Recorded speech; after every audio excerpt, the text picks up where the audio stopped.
Hello. Hey, can you hear me okay? Yeah.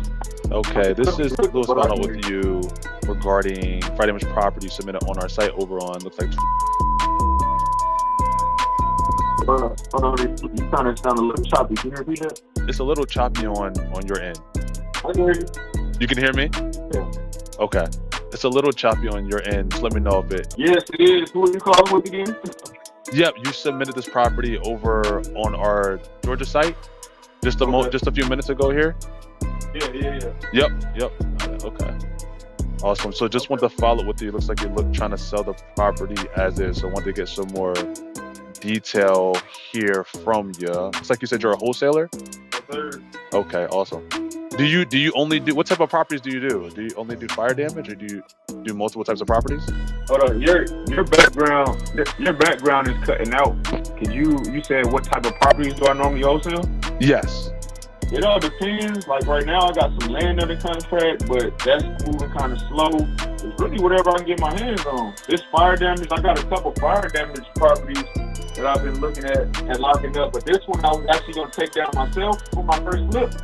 But my contractor kind of backed out on me, and that's kind of, now I got the pockets ticking, and and I can't take it myself, or I'm just looking for backup to save the deal any way I can at this point. I mean, I tried to take it down, but Oh, I understand. This was going to be you said this was going to be your first one? risking, Right. somebody disappearing on you, Right. or just trying somebody new. Right. This was going to be your first project, you said, right? Yeah.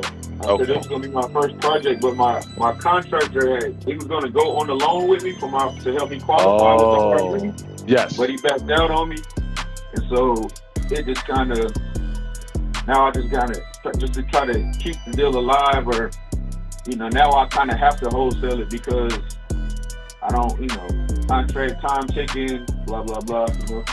Yep. Got it. Okay. Got it. Yeah. So I'm taking a look at this one. This is from the condition here. This is definitely. Were you gonna tear it down when you were thinking about doing the project yourself? Because it's definitely a tear down. Yeah, I was thinking about going that route. Okay. So if you don't mind, just tell me your mindset on kind of how you were approaching the deal. Because we're looking at it here.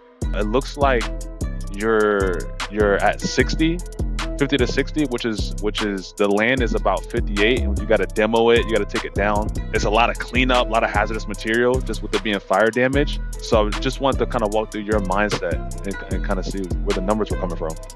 So the numbers are coming from, I have a contractor bid. I got a contractor that quoted me about $100K on it.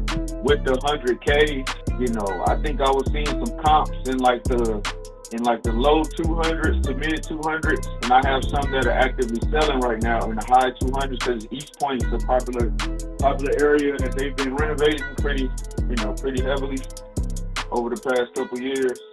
And the wholesale community, I've wholesale stuff over there as well, so I know the area is very active. But yeah, based off of just my quote.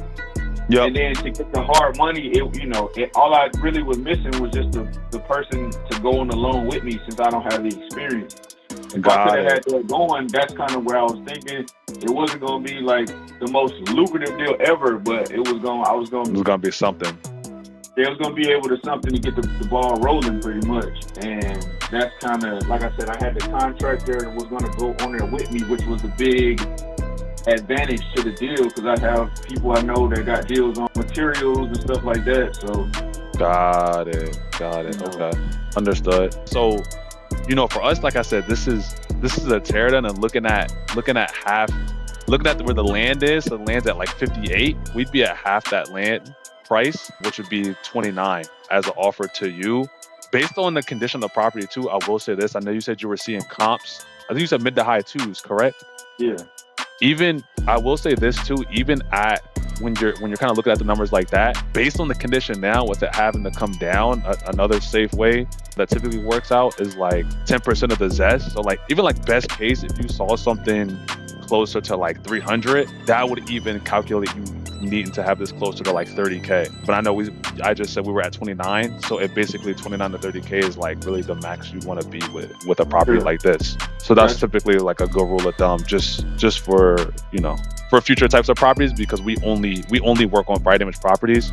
So kind of, you know, we'd like to think we have it down to a good science as far as what the numbers typically work out. So, but please keep us in mind for any fire damage properties that you do have in the area, because we do a lot of work like in Atlanta and surrounding as well. Gotcha. We'll do.